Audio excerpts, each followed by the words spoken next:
loud. Did I hit that or you did? That's on you, Jackson Meadows. All right, you can watch the show right now. Go to YouTube, search Out of Bounds Sports. We want to welcome in the official nutrition coach of the Out of Bounds show, Germaine Benoit. Follow her account and business on Instagram at Nourished and Empowered. And she joins us live on the Farm Bureau Insurance Guest Line. Germaine Benoit, live in studio. Good morning. How are you doing? Good morning. I'm great. Thank you for having me. Well, you're very summery. Yes, I am dressing for the season. Yeah. Trying to. Yeah. Jackson was talking about how hot it is, and it was hydration day this week, and I thought, wow, what a perfect. Because last time you were here, we talked hydration. Did. Yeah. And I thought, well, what a perfect week to have Germaine in and on, because, I mean, it may sound, people may roll their eyes, but it is important to stay hydrated, and especially this time of year. Yeah. Yeah. What was the packet that you mentioned? I was talking to some people over the weekend. Do you remember the packet that you mentioned that you put in your water? I do. Element. LMNT. That's it. That's it. There's several now. That was kind of the original one that they launched, I don't know, maybe 3 or 4 years ago. Okay. There's some other ones now that are really good as well. There's one by Jigsaw, the brand Jigsaw, and it's called Adrenal Cocktail. And they actually make one that is called Pickleball.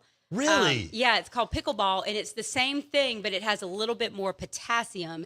So it's based on, if you've been tested or if you know your symptomology, if you need more sodium or potassium, and you can supplement with a different one. Okay. All right. So Element, Jigsaw, and Jigsaw there's Jigsaw Adrenal Cocktail and Jigsaw Pickleball. Oh, okay. Yeah, that's there too under that brand. Okay. Have you ever played pickleball? I haven't. I want to. See, I would It's a thing I would have now. lost money if we would have bet before Germaine walked in, and I would have said Germaine Benoit has played pickleball. Same. No, but I was in Oxford this weekend, and at the apartment or the condo complex that we stayed at, they were building, instead of a tennis court, they're building Smart. a pickleball court. Smart. No. Yeah, I thought that was pretty funny. My son loves it. He's 19. Yeah. He's, going to be He's a at sophomore in State. college. Yeah. He's all into it. Now, he played tennis in high school, Yeah. but they think pickleball's the thing. I want to try it. But I wasn't good at tennis, so I don't know. Were you good at ping pong? I actually wasn't It's bad a at ping pong. mixture. It's a I ping wasn't pong bad. tennis. Yeah. That's what it is. Maybe there's a chance for me. I got faith in you. So you were listening to a little bit of the show coming in, Germaine. Yeah. And you mentioned listening to Mike Detillier. Yeah. Nice. And he's with WWL Radio, TV New Orleans, Mhm. huge Saints, huge LSU guy. And he grew up in the same neighborhood as Ed Ogeron. Correct. And you grew up in Houma. Houma, Louisiana. I didn't realize it was that far down. It's way down there. I mean, there's bayous that run all throughout town. So just as a reference, during Mardi Gras season, we always talk about like where you're going to stand for the parade. Right. And you're either City Hall side or Bayou side. Isn't that fantastic? Everything. It's a point of reference. I love that. Yeah. Is there like a rivalry between the sides? It depends on what part of town you're on. Okay. Do you go to the so you grew up in all this Mardi Gras? It's all you've ever known. Yeah, I is love it. The parade and your parents being a part of it, and you mentioned your sisters. Yeah, they're all still down there. Everybody's been. Are they still in that area? Oh, yes. So almost all of my family is still in Houma. Okay. I have one sister and her family. They live in Baton Rouge. Okay. So I'm the only one that's not. See, that's down where there. I had you growing up. I had you growing up in Baton Rouge. Now you just told me. Oh no, Baton Rouge was like fancy. Nice. We grew up on the bayou. And Mike Detillier talks about it. I can't say Bayou like he says it, but it is so good the way he says it. Well, and I will tell you this. Obviously, I'm biased. That's where I'm from. But truly, some of the best people in the world are from the Bayou country. Yeah. They're just the best people. Sure. Yeah. I mean, because it's Well, they're always grounded. They never wear They shoes. are. well, always that grounded. too. And we'll talk about that. But you've got like people, you've got guys ground. Anyway, hold on. Let me stay on Okay. on topic here. So the cooking and all that is so good because it's been passed on for generations. Yeah, there is. There's one thing about. I mean, most people who are from South Louisiana tend to stay down there, and so those traditions are passed down. And I will say that's one unfortunate thing about just the world getting bigger is we do start to lose the ethnicity of certain cultures and the food. The fusion food is fun, but you also still want to continue to keep the nebulous on these ancient traditions. Solid word. Yeah. It's a good word. Germaine Benoit, Nourished and Empowered on Instagram and Facebook. She joins us on the Out of Bounds show. She didn't even know this, but we made her the official nutrition coach of the Out of Bounds show. Is this your... Thank you. I'm honored. Yeah. And we call it basically nutrition coach to the stars. And we claim we're stars, even though we're not. You but absolutely are stars. It sounds good. Is this your third time on the show? Third for Nourished and Empowered. Right. You came on for Blondes and Brunettes. Yeah. That was years ago. All right. So let's, is there anything else? Real quick. Yeah. What's the best dish that your dad cooks? Because I'm fascinated with this Homa, even further south than New Orleans. I think it's amazing. So my dad does, several things that I really like. But the one that comes to mind first is fried shrimp. And his like thing that he does before he batters them is he soaks them overnight in hot sauce. And just a little bit, but it gives it a little like faint kick, and then you batter them and then fry them. Of course, I'm like, can we choose a better frying oil? Maybe some cassava flour to coat them in. Yeah, Germaine comes in and starts to talk about all this stuff that she's Just discovered upgrading. The last few years. They're like, no. That's not Cajun. Right, that's not Cajun. All right, what's your favorite thing that your mom cooks? My mom, you know what? It's a Cajun version, but it's just roast beef. Mm-hmm. We grew up pretty much every Sunday after church. We always had like family dinner. Right. And roast beef was like the thing that she made. Okay. So that was one of them. She makes a really good gumbo. When you find it, etouffee. can you even eat gumbo up here because you've been so spoiled your whole life, or rarely? Okay, because it's all about the roux. Am I right when I say that? Well, it's the roux, it's the seasoning.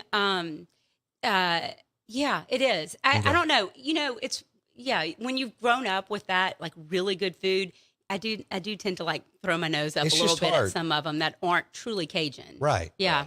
Okay. Yeah. Do you have a favorite? So what's your favorite restaurant?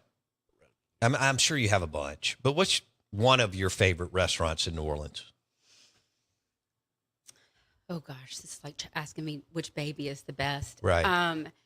I will tell you right now, one place that I always try to hit up when I'm down there is I love Pesh. I think it's great. It's fabulous. Yeah, Pesh is great. There is Herb Saint is great. He's from right down. The gumbo there is well, because he's from down the bayou I where didn't my know that. dad and Ned Ogeron are down from. All so he's great.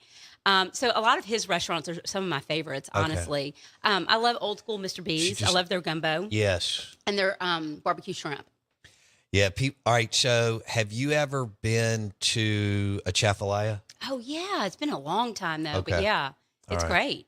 Do you like it? So my aunt owned it from 1991. She reopened it, Germaine, after it. So she opened it in 91 and then retired to Baton Rouge at Katrina. She was like, I'm done. I'm out. And then this super talented couple took her, and I'll give them props. My aunt did a really good job, but they have taken it to a whole nother level. Oh, wow. We ate there last Christmas, and it was fabulous. I will put right it back there, on my and you know list. exactly where I'm saying that you go if you're leaving the Warehouse District, which you just referenced two restaurants in there. Go up Magazine and take a right, as you know, in Louisiana. It's right there. Yeah, I will check that out the next time I'm there. Food is amazing. That's awesome. I love that. So your aunt's still involved in it? No.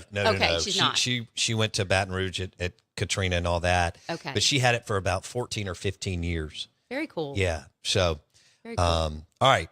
let's jump into what's the first topic? I got to go man boobs. Okay. All right. I knew that So was gonna get covered. Germaine For sent me sure. some topics yesterday, the day before, and we'll get through maybe all of them, but she can come back in a month. All right. First one is man boobs and carrot salad. Expand on that or explain. So man boobs is or they are developed when men have too much estrogen in their system. They're not clearing enough estrogen. And so if you think about it, estrogenic foods are things like hops, which is beer, soy, which is, if you eat out soybean oil Absolutely.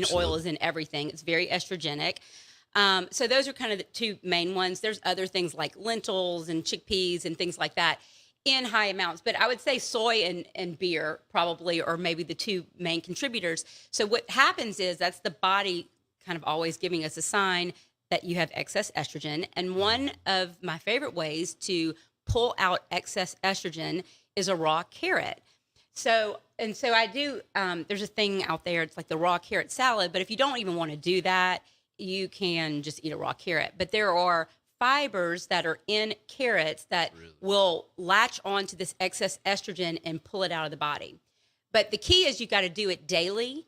And when I am consistent with it, I can even tell I don't get man boobs, but One thing guys don't want, though, they don't want man boobs. they don't. But that's a sign of excess estrogen. Okay. And when This is fantastic, by the when way. you've got excess estrogen, then that is going to drive down your testosterone levels and other like hormonal levels. Okay. So This men still have guys are- hormones. I mean, we talk about it from a woman's standpoint all the time, but men still have hormones. Sure. They're just in a different ratio Right. than women. And so, yeah. On my website, I've got a raw carrot salad if y'all want to check that out. But really, you can just eat a raw carrot daily. I love carrots. Talking about like a carrot, Like a carrot. like a yeah, rabbit. Now- and let me caveat that real He quick. doesn't really. I like carrots. I love carrots. Okay, good. Carrots are big. Do it, with, but with a bunch of ranch. Do not. Oh, that's, good No, Lord. That's not it. We can work on that, but don't get the carrots like those little baby carrots Yeah, that those- are already. Those aren't really carrots at the end of the day, y'all. Okay, They're so full it's- of chemicals. Yeah. They're like they've been like molded into those little things. Little so sweet guys. little God, short I'm glad sweet I know guys. that now. Don't do that. That's not really a carrot. Okay. That's fake news. Yeah. I like to be able to crunch into a carrot. Yeah, What- that's do you- right. Off the top of your head, do you have a good substitute for ranch dressing? Ooh. I actually do. I'm See? about to post that. I've been meaning to make it, honestly, but I do. And actually, I use mayo as my base, and I do a blend of ranch-based herbs, and I keep them in a big jar. So when I want some, I just get some mayo, and then I put a tablespoon. And you can use water if you want, or if you're good with dairy, you can use a little bit of like buttermilk in there, Okay. or even heavy whipping cream if you want to keep it more keto based. It's great. Yeah. But got to be a million times better than ranch So good. dressing. Good hell. Yeah. Okay. Germaine Benoit, nourished and empowered on the Out of Bounds show, helping us, get healthier, right? Yeah. Healthy and wealthy. And she is the official nutrition coach of the Out of Bounds show. Here's one that really jumped out at me because, I drink. One of her topics, how coffee can be beneficial if you drink alcohol. Yeah. So this is fascinating. And there's several studies that have been done that shows that in alcoholics who drink coffee, their incidence of liver disease, cirrhosis, fatty liver is almost non-existent. And they're not completely sure how it works. There's two thoughts of behind the mechanism. So coffee has a compound in it called paraxanthine, and paraxanthine can protect against scar tissue, which is associated with fibrosis of the liver. Okay. So they're not sure if that's the main. That's the main way that it's being protective. There are lots of antioxidants in coffee. The other theory is that in our liver, we have two main detox pathways, phase 1 and phase 2. Almost anything that we take in, medicines, alcohol, chemicals, toxins, things like that have to go through phase 1 and phase 2. Okay. However, coffee is one of the only things out there that only has to go through phase 1 detoxification. So when you're drinking coffee after alcohol, the coffee actually helps because it's going to go through phase 1 detoxification only. It helps slow the burden of the toxins of the alcohol into phase 2, if that makes sense. It does. It's very cool. Pretty dope. That is really So cool. the research shows that anywhere from 1 to 4 cups is protective. The more cups you have, the more protection you get against cirrhosis of the liver. However, I will caveat that caffeine is still can be a lot, and everybody metabolizes caffeine differently. Sure. So you have to kind of know your boundaries. You have to, I would say, if you're going to do it, drink it before 2 p.m. in the afternoon. I can't drink it after 10 a.m. I can't either. I don't metabolize it. Like I do 1 coffee. Yeah. 1 cup. See that tumbler, that black tumbler over there, Germaine? Yeah. I drink one of those every day. Is that Yeah. too much? No. And Okay. so, but here's the thing. I mean, you also want to like maybe not think about, it depends on what your situation is, but coffee on an empty stomach for too long can really be harsh on people too and mess up your blood sugar levels. So you kind I of could have to see that. understand what you're doing for your Yeah. body. And again, this is not an invitation to do keg stands every night and then just drink a pot of It coffee kinda the next sounds like day. It's still alcohol. Can you mix? I mean, and I know if you I drink mean, it I guess you can afterwards, do a could you coffee not do it at martini. the same time? Yeah. I mean, the espresso martinis are a big hit. Coffee and right? Bailey's on Yeah. vacations, but we don't do it every day. Germaine's got us putting cinnamon in our coffee now. I like I'm that. doing that on a For blood sugar regulation. Yeah. So, Sure. yeah. okay because she Kinda mentioned cinnamon last time she was on the show. Yeah. in Just May. some regular old cinnamon. All right, hold on. Yeah, I mean I've Just a got little some shake. here and I have some at the house. Fantastic. Okay, Germaine Benoit on the Out of Bounds show. Where do I want to go here? All right, I want to do the seasonal eating. Yes. All right, what nature says eat now. Yeah, I love this one. So, and you kind of alluded to it a little bit earlier, talking about hydration, and we need more hydration, especially right now, this time of the year. So I think it's really interesting as I learn this stuff. I'm like, there's perfect design in it all. So if you there's a lot of fruits and vegetables that are cucumbers and peaches and watermelon and tomatoes. This is what is in our, at our fingertips growing right now.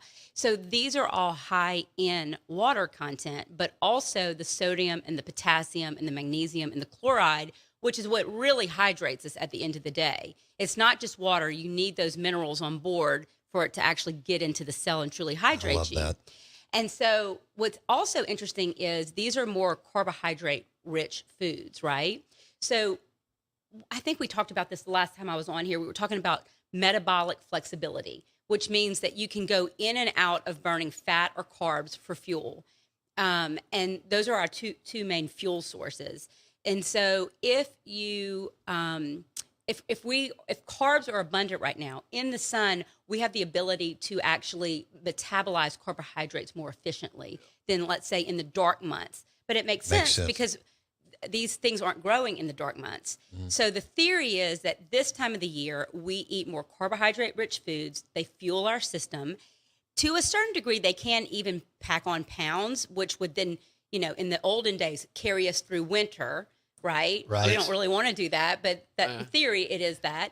And then in the wintertime, melatonin becomes your main hormone, and you go more into a ketogenic diet because that's what's more available in that time of the year. Like meat and potatoes? Yeah. Well, more meat and like butter and things like that. got You're just not going to have as much vegetation. So essentially, like you were going to hibernate what you Correct. would need to hibernate. And it makes sense, Yeah, right? yeah, I mean, for it's sure. like the theory of nature. Yep. It's their seasons.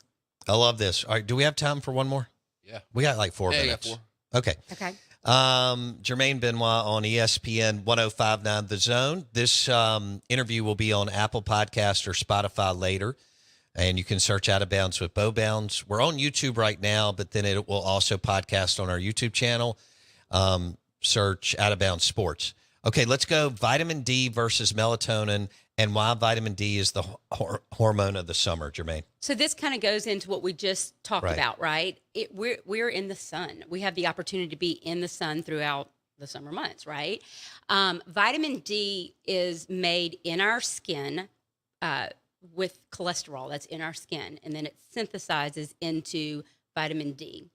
Okay. And the theory is that in these summer months, and what I should say is we make it in what's called UVB light, which is the light that comes up about 9 a.m. in the morning and carries us till about 4 or 5 in the afternoon. Okay. It's at a certain horizon, and so that light is producing vitamin D for us.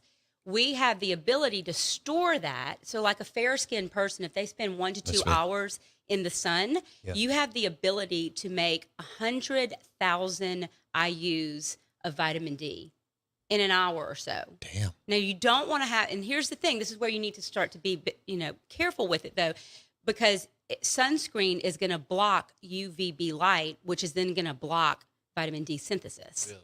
So That's why you but said don't put on sunblock till about 10 minutes. Yeah, And and- 20 if you're dark complected. correct. But you also do want to protect, in some way, because if you're just hanging out in the sun all day long, it can cause damage. It can cause aging. It can cause cellular damage. But it's where you have to kind of start to understand the background of it and then work with your skin tone. Okay, we've got 2 minutes. But so you mentioned the light between 9 a.m. and 4 p.m., I think. But Yeah. but if somebody like me or anybody walks outside at 6:30 in the morning and gets some sunlight, that's still good?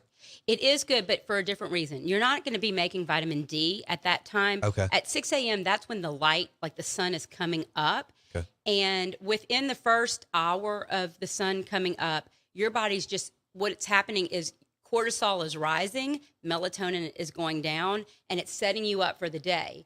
Then comes UVA light before UVB. That is an hour after sunrise, so usually about 7 a.m., and that light is going to stimulate serotonin and dopamine and nitric oxide, which is going to vasodilate, which is important for blood pressure. And we talked about this last Yes. time, like erectile dysfunction Yeah. even can be a part of it.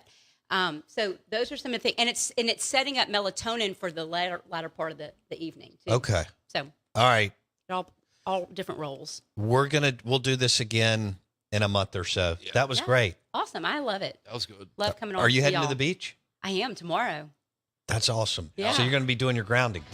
All week. Boom. There you Always. go, because you talk about it now all the time since Germaine told you about it in May. I've been grounded. It's easy the whole and free. It's what I do. Have a great time at the Thank beach. you. Thank you Good for to see coming y'all. in. Germaine Benoit, Nourished and Empowered. You can find her online and Instagram and Facebook. We hope you have a great day.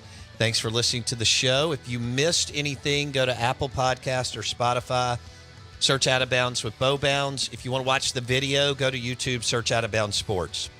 And tomorrow we'll be back here. Thursday, Dancing Rabbit Golf Club. And Friday, who knows? All right. Thanks for listening to the show, the Out of Bounds Show, ESPN 105.9 The Zone. And we appreciate Mike Detillier and Germaine Benoit from the Bayou joining the show today. We'll see you tomorrow.